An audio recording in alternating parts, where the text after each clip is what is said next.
Pada kesempatan ini, kita akan belajar tentang anggaran produksi. Capaian pembelajaran yang diharapkan setelah mempelajari materi ini adalah: satu, menjelaskan pengertian anggaran produksi; dua, menyebutkan faktor-faktor yang mempengaruhi perencanaan produksi; tiga, menyebutkan tujuan penyusunan anggaran produksi; empat, merangkum konsep dasar anggaran industri; lima, menjelaskan hubungan antara anggaran produksi dengan kegiatan produksi perusahaan; enam, menerangkan langkah-langkah dalam penyusunan anggaran produksi; tujuh, menggunakan rumus yang tepat untuk menghitung jumlah barang yang harus diproduksi berdasarkan data jumlah penjualan dan persediaan; delapan, menerapkan metode-metode dalam penyusunan anggaran produksi. Definisi atau pengertian anggaran produksi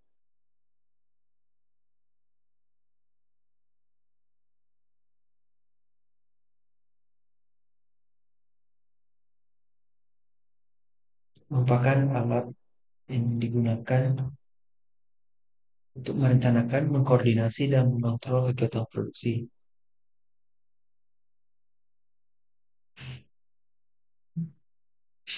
Anggaran produksi adalah perkiraan atau estimasi yang dibuat oleh sebuah perusahaan tentang jumlah barang atau jasa yang akan diproduksi dalam periode waktu tertentu, biasanya 1 tahun ke depan. Anggaran produksi melibatkan perencanaan berbagai faktor produksi seperti bahan baku, tenaga kerja, peralatan, dan fasilitas produksi lainnya untuk memenuhi permintaan pasar atau kebutuhan internal perusahaan. Tujuan utama dari anggaran produksi adalah untuk membantu masalah perusahaan dalam mengelola sumber daya mereka dengan efisien, menghindari kekurangan atau kelebihan persediaan, serta memastikan bahwa produksi dilakukan sesuai dengan target yang telah ditetapkan. Dengan demikian, anggaran produksi menjadi bagian penting dari proses perencanaan dan pengendalian operasional sebuah perusahaan. Masalah yang berkaitan dengan perencanaan produksi: yang pertama, tingkat produksi menunjuk pada jumlah barang atau jasa yang akan diproduksi perusahaan dalam periode waktu tertentu. Perencanaan harus memperhitungkan faktor-faktor seperti permintaan pasar, kapasitas produksi, ketersediaan sumber daya, dan perubahan dalam tren pasar. Menentukan tingkat produksi yang optimal dapat memenuhi permintaan pasar tanpa menyebabkan kelebihan atau kekurangan persediaan, serta meminimalkan biaya produksi. Yang kedua, kebutuhan fasilitas-fasilitas produksi. Ini mencakup segala hal dari tempat produksi, peralatan, infrastruktur, hingga sistem manufaktur yang diperlukan untuk memproduksi barang atau jasa. Perusahaan harus memastikan bahwa fasilitas produksi yang mereka miliki atau rencanakan dapat mendukung tingkat produksi yang direncanakan dengan efisien dan efektif. Yang ketiga, tingkat persediaan barang jadi. Ini merujuk pada jumlah produk yang tersedia untuk dijual atau dikirim kepada pelanggan dan pada suatu titik waktu. Persediaan yang terlalu tinggi dapat menyebabkan biaya penyimpanan tinggi dan risiko penurunan nilai persediaan. Sementara persediaan yang terlalu rendah dapat mengakibatkan keterlambatan dalam memenuhi permintaan pelanggan. Tujuan penyusunan anggaran produksi: satu, menunjang kegiatan penjualan sehingga dapat disediakan sesuai dengan yang telah direncanakan. Dua, menjaga tingkat persediaan yang memadai, artinya tingkat persediaan yang tidak terlalu besar dan tidak terlalu kecil. Tiga, mengatur produksi sedemikian rupa sehingga biaya-biaya produksi barang yang dihasilkan akan seminimal mungkin. Ini penyusunan anggaran produksi. Kita hitung dulu dari rencana penjualan, kemudian persediaan akhir yang kita inginkan, angkanya ditambah. Itu jadinya kebutuhan selama setahun. Kita kurangi persediaan awal kita, kalau ada. Jadi itulah jumlah yang harus diproduksi. Jadi simpelnya, kita mau jual berapa, tambah persediaan akhir, kurangi persediaan awal. Itulah yang harus kita produksi. Anggaran produksi merupakan dasar untuk penyusunan anggaran-anggaran lain seperti anggaran bahan mentah, anggaran tenaga kerja langsung, dan anggaran biaya overhead pabrik. Ini ada hubungan tingkat penjualan, tingkat produksi, dan tingkat persediaan. Bisa dilihat dari sini.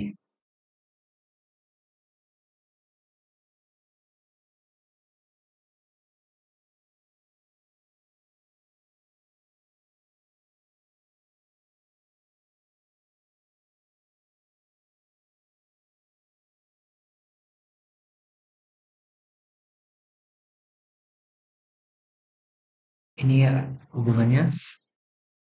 Untuk tingkat penjualan dan persediaan, tingkat penjualan meningkat biasanya memerlukan persediaan lebih banyak untuk memenuhi permintaan pelanggan. Namun kalau produksi melebihi penjualan, persediaan naik, itu bisa berdampak pada arus kas kita. Kalau produksi dan penjualan, produksi harus disesuaikan dengan tingkat penjualan yang diproyeksikan. Jika produksi terlalu tinggi dibandingkan penjualan, akan terjadi kelebihan persediaan. Jika produksi terlalu rendah, kekurangan stok, akibatnya kehilangan penjualan dan kehilangan pelanggan. Perencanaan dan ramalan, perusahaan manufaktur bergantung pada peramalan untuk memproyeksikan permintaan dan menjadwalkan produksi. Tingkat produksi dibandingkan dengan tingkat penjualan diproyeksikan untuk menentukan dampak penjualan diproyeksikan terhadap persediaan. Punya keseimbangan untuk menyeimbangkan tingkat produksi dan persediaan dengan volume penjualan untuk menghindari persediaan berlebihan atau kekurangan yang keduanya berdampak negatif pada bisnis. Langkah-langkah menyusun anggaran, tahap perencanaan kita tentukan periode waktu dan kita tentukan jumlah satuan fisik dari barang yang harus dihasilkan. Kemudian tahap pelaksanaan menentukan kapan barang diproduksi, menentukan barang di mana barang akan diproduksi, menentukan urutan proses produksi, menentukan standar penggunaan fasilitas produksi untuk efisiensi, menyusun program tentang penggunaan bahan mentah, buruh, servis, dan peralatan, menyusun standar biaya produksi, dan membuat perbaikan jika diperlukan. Pada umumnya, rencana penjualan disajikan dalam unit fisik, sehingga menghitung barang harus diproduksi dapat dengan mudah. Diharapkan 400 unit barang A akan berada di perusahaan pada awal periode. Berarti itu jalan sebagai persediaan awal. Penjualan sama satu periode direncanakan 800. Inilah dia. Sedangkan persediaan akhir diperkirakan 180. Ini 180. Berarti kebutuhan unit kita adalah 980, kita kurangi persediaan 100, maka kita harus produksi minimal 580 unit. Faktor-faktor dipertimbangkan ada fasilitas pabrik, fasilitas gudang, stabilitas tenaga kerja, bahan mentah, dan modal yang digunakan. Jadi fasilitas pabrik ini kapasitas dan efisiensi fasilitas produksi menentukan seberapa cepat dan banyak produk yang dihasilkan, termasuk ketersediaan peralatan dan teknologi. Kemudian fasilitas pergudangan, ketersediaan ruang penyimpanan, dan kemampuan untuk mengelola inventaris dengan efektif. Stabilitas tenaga kerja, ini tenaga kerja yang stabil memastikan produksi berjalan lancar dan memenuhi target kuantitas dan kualitas. Keempat, stabilitas bahan mentah, pasokan bahan mentah konsisten yang berkualitas tinggi, kunci untuk mempertahankan produksi tanpa gangguan dan menghindari keterlambatan. Terakhir, modal digunakan, ini mempengaruhi kemampuan untuk berinvestasi dalam peralatan tenaga kerja dan bahan mentah, serta kemampuan untuk menanggung biaya operasional. Ini ada contoh perhitungan biaya produksi, anggaran produksi, rencana penjualannya 56.800 unit, datanya seperti ini.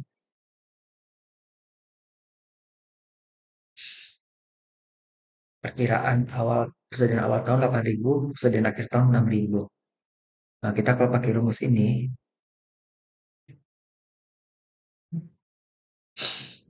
kita jual 56.800 ya.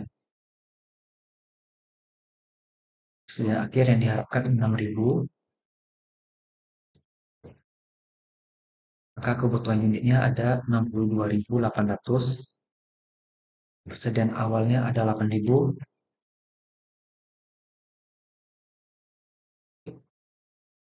maka yang harus diproduksi adalah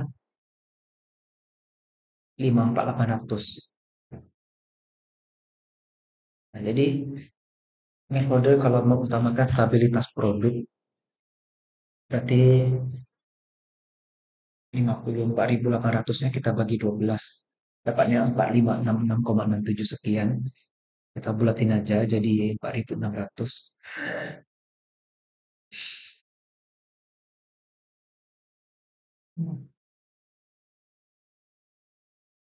Kurang lebih seperti ini.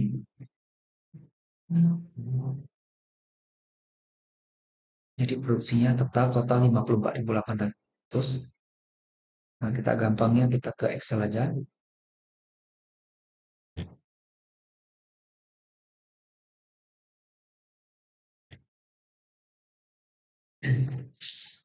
Jadi persediaan awal 8.000, persediaan akhir di Januari itu berarti dapatnya dari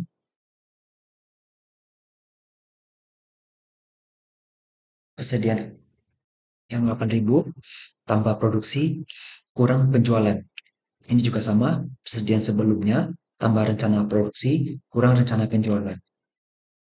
Nah, kita lihat rencana produksi sudah pas 54.800. Karena kita bagi rata bagi 12 ya. 4.500 sekian. Apa kita produksi segini, ada yang 4.500, ada yang 4.600. Ya, nggak masalah. Nah, jadi persediaan akhirnya pas 6.000. Ini metode yang pertama. Ini sederhana. Metode yang kedua mengutamakan stabilitas persediaan. Ini penjelasan mungkin agak rumit kalau untuk dijelasin atau untuk dibaca, jadi kita langsung ke cara perhitungannya saja. Jadi kan metodenya disebut sebagai stabilitas persediaan, berarti persediaannya itu stabil di. Kalau persediaan akhir yang diharapkan 6.000, masih sama ya, berarti kan produksinya tetap 54.800. Tapi kita mau persediaan akhirnya tetap di 6.000. Rumusnya tetap sama ya. Yang ini, persediaan sebelumnya tambah produksi kurang penjualan. Nah, supaya bisa 6.000, berarti dengan 6.000 kita kurangi angka ini. Sorry. Nah, kita lihat. Nah, kan jadi supaya bisa persediaan akhir 6.000, kita harus produksi 4.000. Supaya 8 tambah 4, 12 kurang 6 jadinya 6. Nah, sekarang Februari kita kalau kondisinya seperti ini minus 400. Kita kan berarti butuh 6.400 supaya dia bisa jadi stabil di 6.000. Kita copy ke sini. Pas di 6.000. Yang ini lagi. Berarti 6.400. Yang ini 5.600. Nah, ini supaya bisa 6.000, berarti kan butuh 4.800 lagi. Jadi tinggal ikuti aja rumus ini semua. Tapi satu persatu ya copy paste-nya. Nah, ini 2.800. Akan jadi persediaan akhirnya konsisten di 6.000 terus. Makanya stabilitas persediaan disebut di sini. 2.400, 6.000, 3.600, 4.400, 4.800, 5.600. Jadi produksi tetap 54.800 totalnya. Ini ya. Persediaan akhir stabil 6.000. Nah, metode yang ketiga ini kombinasi. Tingkat produksi dan persediaan dibiarkan berubah-ubah, tapi tetap terjadi keseimbangan optimum antara penjualan, persediaan, dan produksi. Ini ada kebijakan. Produksi tidak boleh fluktuasi lebih dari 15% di atas atau di bawah rata-rata. Tadi rata-rata segini ya. Kita buatin 4.600 biar gampang. Maka produksi maksimumnya adalah 1,15 kali 4.600 dapatnya 5.290. Produksi minimum ini adalah 1 kurang 15% kan jadinya 85%. Inilah dia maksudnya.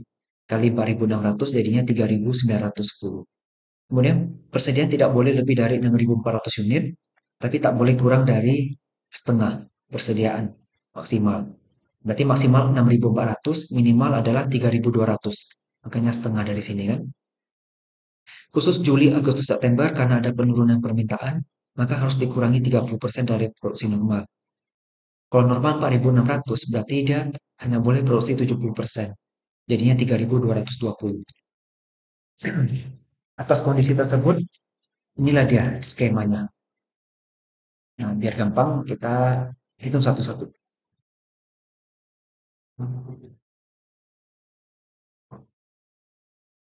Kita pakai alat bantu sedikit di sini. Nah, rumusnya pada dasarnya sama. Sediaan sebelumnya tambah produksi kurang penjualan. Jadi dilanjutin sampai ke bawah. Nah, produksi. Kita produksi normal 4.600 ceritanya. Apa-apa, kita langsung tuliskan aja 4.600 di sini. Ini angkanya tidak harus seperti ini, tapi kan bisa berubah ya. Dia harus 54.900. Oke. Di sini langsung ditekankan Juli, Agustus, September hanya bisa 3220. Juli 3220. Nah, berarti kan kita kekurangan 4040 unit. Nah, tapi itu nanti pelan-pelan kita selesaikan. Sekarang kita lihat dulu. Persediaan tidak boleh lebih dari 6400. Ini sudah lebih. Jadi supaya maksimal 6400, berarti sini harus diturunkan. Oke. Kemudian Februari masih aman karena minimal 3200.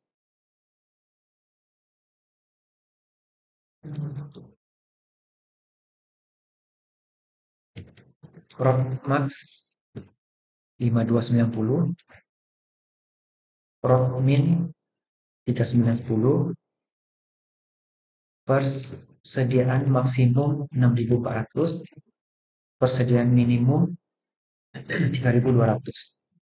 Jadi ini kan tidak bagus seperti ini ya. Kita bisa coba skema yang lain juga. Nah,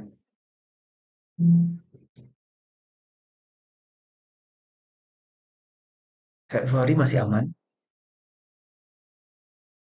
Maret ini bahaya karena persediaan 2800 sementara minimal kan 3200.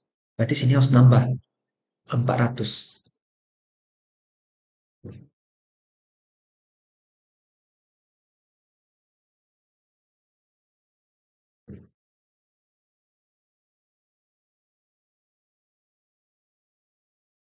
ya. Ini sudah aman. Kemudian April. Nah, persediaan minimal 3200 ini. Berarti harus nambah 1000. Mei juga minimal 3200 berarti harus nambah 200.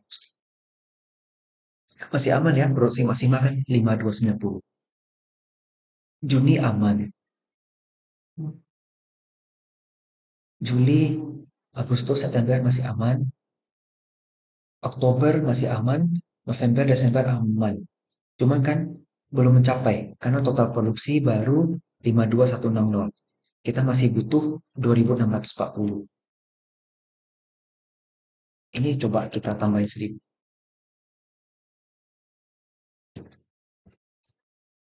Ini kita tambahin 1000. Ini kita tambahin 640. Jadinya segini udah pas. Produksi minimum 3910 sudah terpenuhi semua kecuali ini karena permintaan khusus. Produksi maksimal 5290 aman. Eh, sorry, ada yang tidak aman. Ini kelebihan. Kalau ini kelebihan, maka di sini kita langsung saja 5290.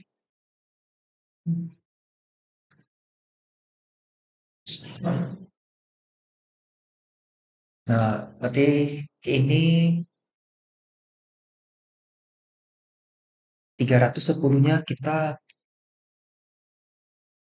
coba kita tambahin ke atasnya dulu. Sudah pas, sudah nol ini ya. Akan tetapi di sini kena lagi karena maksimal 5290. Langsung saja kita ganti 5290 di sini. Kita kekurangan 20. Di sini kan kena ini. Berarti di sini kita tambahin 20.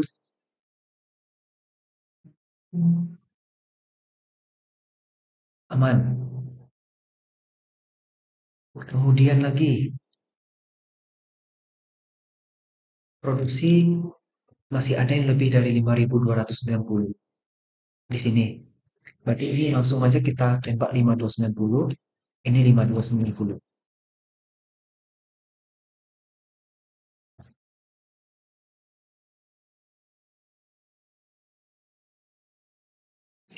Nah, kalau begini kita kekurangan 420. Kalau kita tambahin di sini, ini udah nggak boleh ya. Ini kita tandain dulu. Kalau kita tambahin 420, kena lagi di sini batas maksimum 5290. Kasih tanda. Di sini ada terjadi kekurangan 270. Kita tambahin ke yang produksinya paling kecil di atas ini. Yang paling kecil kan 4400. Tambahin 270. Jadi pas persediaan akhir 6000, produksinya pas 54.800. Kita cek lagi. Produksi maksimal 5290 sudah pas. Produksi minimal selain dari 3 item yang dikuningin, minimalnya memenuhi juga. Persediaan maksimum, nah ini kena juga. Persediaan maksimum tidak boleh 6.400. Melebihi 6.400. Berarti 270-nya kita pindahkan ke bagian yang produksinya paling kecil. Tapi produksinya juga paling kecil. Kalau ini kan kecil, tapi produksinya sudah maksimal yang ini. Berarti yang ini persediaan paling kecil, produksinya masih bisa kita tambah 270. Nah, jadi masih aman. Persediaan maksimal 6.400, persediaan minimal 3.200. Nah, ini angkanya seperti ini. Jadi ada trial error juga di sini ya. Kita pakai cara ini pun sama aja hasilnya juga masih memenuhi. Kan masih memenuhi semua kriteria kita dari sini. Nah, jadi mau pakai cara manapun, mau yang mana kita geser, itu tergantung kebijakan kita juga. Jadi kurang lebih ini sudah tahu cara menghitung dengan 3 metode. Ini ada kesimpulan, dan ini ada pertanyaan diskusi untuk dapat memahami lebih lanjut tentang materi yang ini. Semoga materi ini dapat dipahami dengan baik tentang anggaran produksi. Sampai jumpa di pembahasan materi berikutnya.